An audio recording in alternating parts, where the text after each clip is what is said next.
All right, everybody, welcome to the Service MVP podcast. My name is Joe Crisara, America's service coach, and I'm here with one of my very best friends, Chloe Davis from Express Services in Nampa, Idaho. Chloe, say hi to our people here today. Hi, thank you so much for having me on, Joe. I really appreciate it. Well, you know what? There's very few people that when you first meet them, you feel like it's like you stepped into a pair of old shoes, or you feel like you wore a perfectly fitting sweater or something where it just feels very comfortable. And Chloe definitely has done that. When I work with Express Services, I had the red carpet welcome mat rolled out for Uncle Joe, and she's created a few terms called the Uncle Joe spike and things like that. So she's got Yep. got a bunch of her own little things there. But Chloe's going to do a thing today called just 3 tips to effective service business leadership. Chloe, why don't we start by just telling people how you got to the point where you emerged as one of the main leaders there at the Express Service Company in Nampa, Idaho.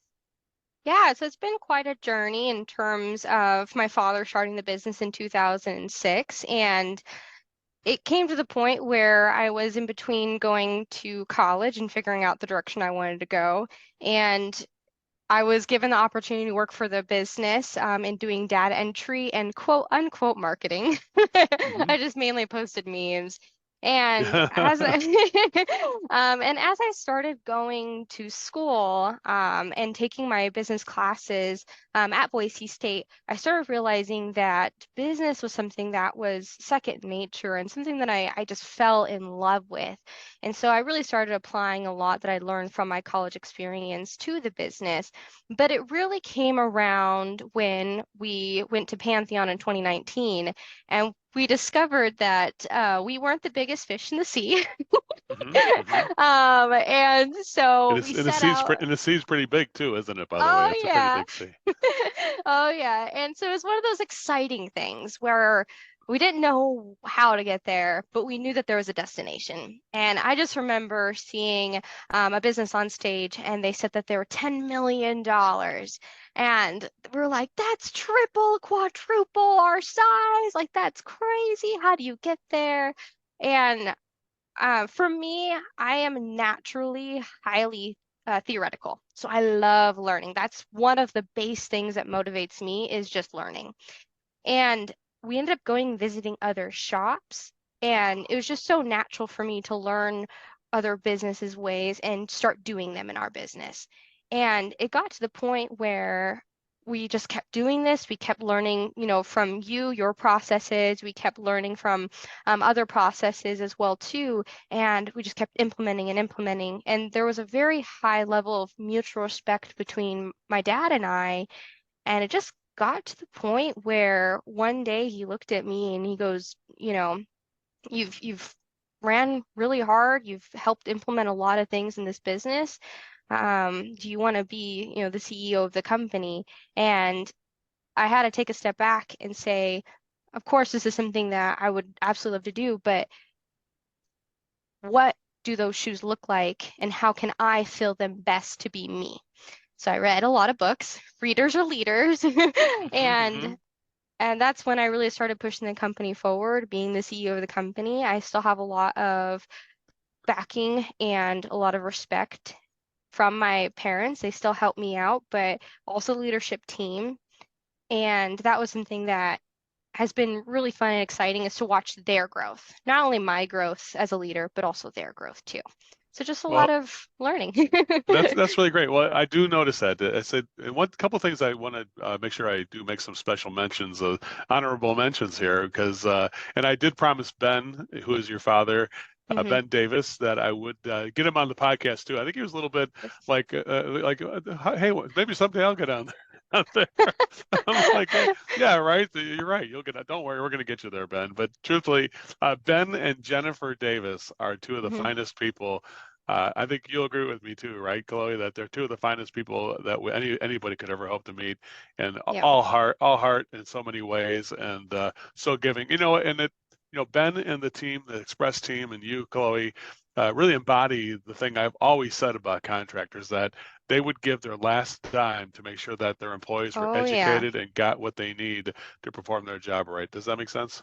Yes, 100%. One of our base core values is to protect people, and it's all about being kind and encouraging and building each other up. And that's one of the fundamental core values that my dad has.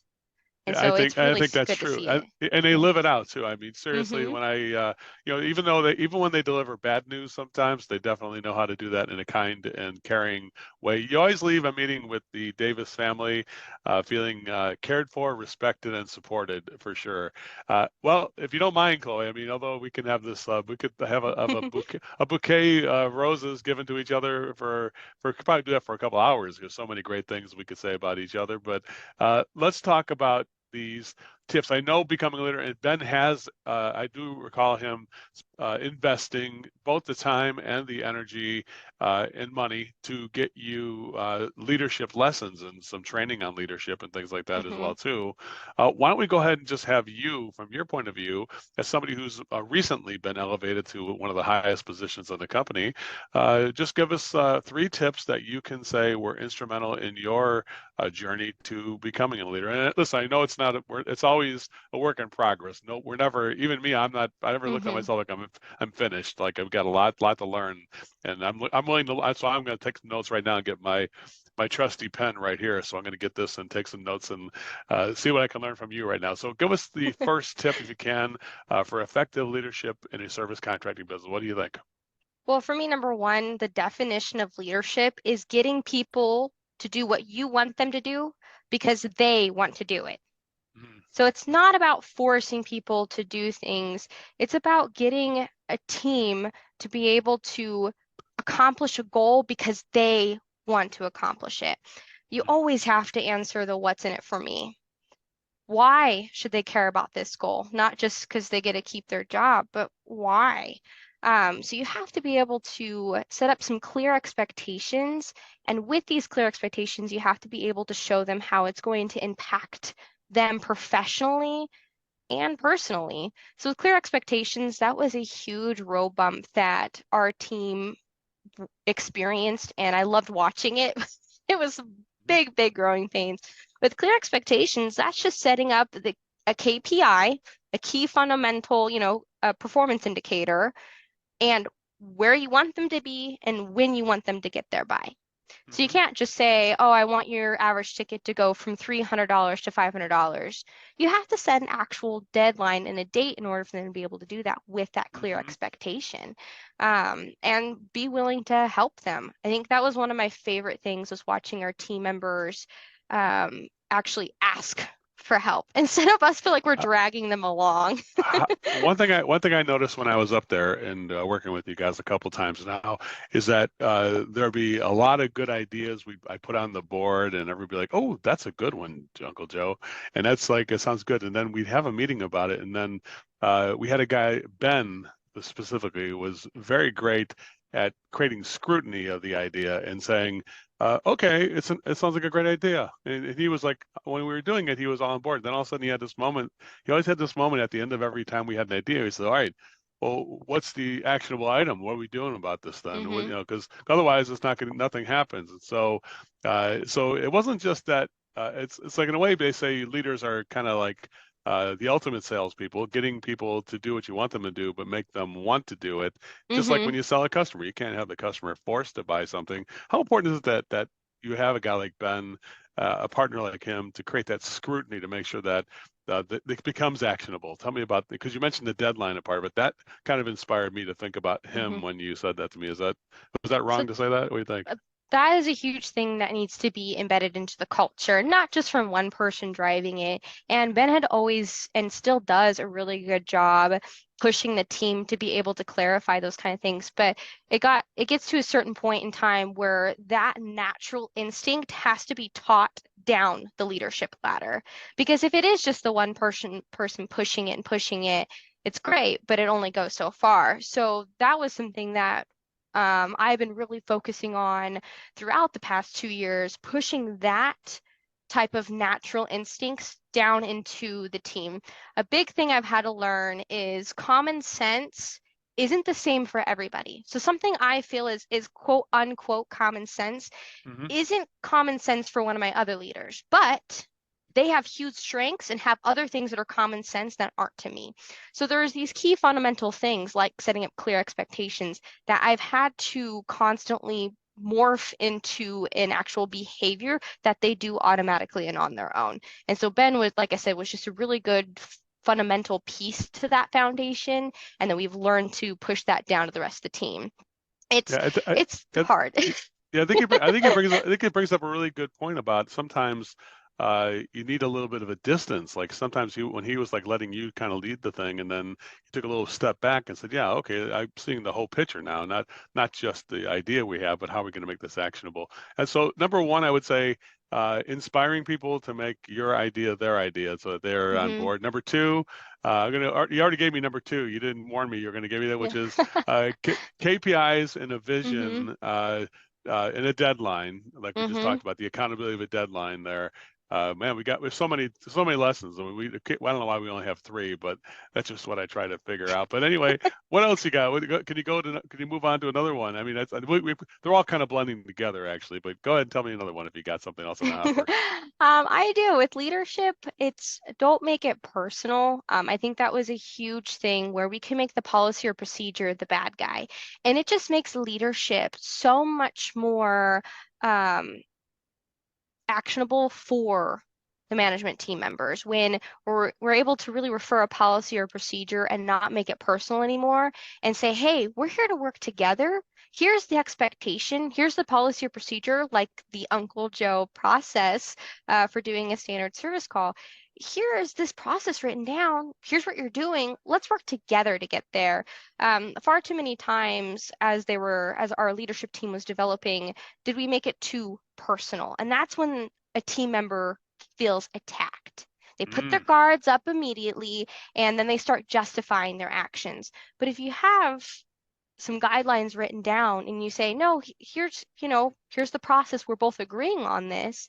Here's where you're at. Let's work together and just pick one thing to work on. So, like I'm saying, don't make it personal. And the easiest way to do that is by having something written down, either a policy or procedure or an operational manual that you're referring together and you are working together to accomplish yeah. that goal. Well, it's like interesting because you say don't make it personal. Yet, I can't think of any family other than the Davis family that does make it more personal because it's not the policy isn't personal, Right. but your motivation and your care for everybody is very personal. The way Ben and you and Hmm. Jennifer talk to people, it's uh it's that's why you're so endeared by the contracting community, I believe, is because you do have a sense of care. And so how do you separate that? You got the policy, which is, Hmm. okay, this is a business policy. It's just business on this hand. But on the other Yeah. hand, you got to make sure you got the motivation. Tell me a little bit about that too.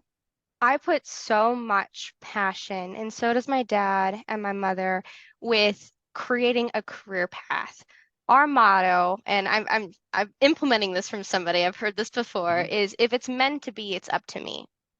And Mm, we put so much care and love and time and effort into making a career path that is there for the person to grab. There's qualifications checklist, there is clear standards, training. There's just so much that that person can grab that if they want it, if they want to one day become a service field supervisor or even a service manager in our company, it is there. So the personal touch, the care, the love, and the passion that we have for every single person is motivating them to go through their career path with an express plumbing, heating, and air. Everything from an apprentice to a junior tech to a senior tech and then to a field supervisor. So, yes, we don't make it personal in terms of what they're doing wrong. We make it personal in terms of what they're doing right. Here's there your you go. career path. You do it, and you're perfectly laid out. And so we celebrate a huge thing that I've had to learn is catch people doing it right. Don't try to always seek out catching them doing something wrong. And what I mean by that is if you see somebody doing something wrong, correct it. Just do a verbal. And then the instant that they do it right, reward them. Give them a high five, motivate them, give them a pat on the back. Catch them doing that right more often. I would Hmm. rather motivate my team a positive way than a negative way. Because if you're like, you're not doing this, you're not doing that, it just it demotivates. Then how can I do anything? If I can't even do this right, how can I do something else right? And so Would you say that's where that passion comes from. would you say that these concepts, they're although we're talking as if you're running the whole business, but it could be these are all true concepts on a service call, a sales call, you parenting your children or your family.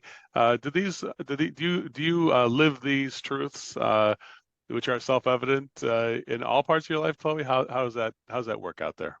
Whenever a company has core values, the thing I love about them is that they make your own personal core values so much more easier to define.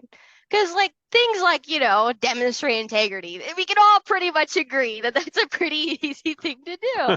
And so It should it's, be. It should be. yeah, right. It's one of those things as a CEO of a company and as a daughter of somebody who founded the company, you have to believe in these core values. And in order to believe in them, you have to act on them. And so, yes, it's something that these are things that are so easy for me to make decisions on because they are at the base of who I am. And I tell every single one of my team members, I don't care if this is your first day or you've been with the company since we started day one. If you make a decision based off of one of our core values, I'm going to stand behind you 110% because it's the exact same decision I would have made. Mm, And those are things that that's I really live by. I love that. I love that. Well, I do want to give you a chance for one more thing. This is I'm not sure if we did the third one or not, but what the heck? I think it's all really good information. But nonetheless, I want to tee this one up for you because when I Mhm. was up there last time, you all of a sudden you gave a spiel about intrinsic motivation and extrinsic motivation, and it really hit me hard. I don't know if you know that or not, but if you'll go look at it, I made a TikTok and noted I tagged you in the TikTok as a day. Hey girl, this is you here. Mhm. But it really it hit me hard, and it's like, yeah, this is what the heart of motivation. Could you expand on that just for some of the listeners so they can get a little bit of little taste of what you mentioned to me that day? Yeah. And so one of the key things with building a company and getting people to do things that you want them to do because it's what they want to do is depending on the motivational factor. There's two ways you can motivate somebody, whether that's intrinsically or extrinsically. Intrinsic motivation is a really natural thing and it's something that you can build off of. Extrinsic motivation, it's very short-lived. And extrinsic motivation is for a very short burst, giving somebody an additional $100 for doing this one action. Only one Hmm. time, it's not even consistent. And so Hmm. extrinsic motivation, it does work for a very short amount of time, but their reason for doing something is because of outside factors. It has Hmm. nothing to do with why they want to do it personally. Intrinsic motivation is about them wanting to do something because it's just inside of them. They have something inside themselves pushing them forward. And with intrinsic motivation, you can first find something that does motivate that person personally. So money might motivate somebody different than somebody else, but with intrinsic motivation, it's really about being able to have somebody that just naturally wants to push themselves forward. But a key to that, and something I found out recently, is make it their idea. And the way to Hmm. make it their idea is asking questions. Don't tell them. It's asking questions. So, what do you think about this, KP? Oh, Oh, you're okay now. We hello. I lost your don't know sound. what happened there. We lost Hello. your sound for a second. You're good now. Go ahead. Continue. Yeah. And so it's all about making it their idea and asking open-ended questions and guiding them down because then you're going to find what intrinsically motivates them and help them keep pushing themselves forward instead of you constantly dragging. If you feel like you're constantly dragging somebody to water, they're not going to drink the water all the time. But if you Hmm. are walking behind them and they're leading you to the water, then that's how you know that they're intrinsically motivated. And there'll be times where you just feel like um, some people do need a deposit in their piggy bank. Hmm. They Hmm. need emotion, they need love and care. And so if you know somebody's going off 90% of the time, it's because they haven't felt love recently. So I Hmm. really do encourage our team members to make a deposit in a piggy bank, is what we call it, to help with that emotion. It's an interesting way of kind of coming toward the end of our interview here, Chloe, which is mentioning that word love. I could tell you one Yes. thing. Ben Davis has never held back when he loves you.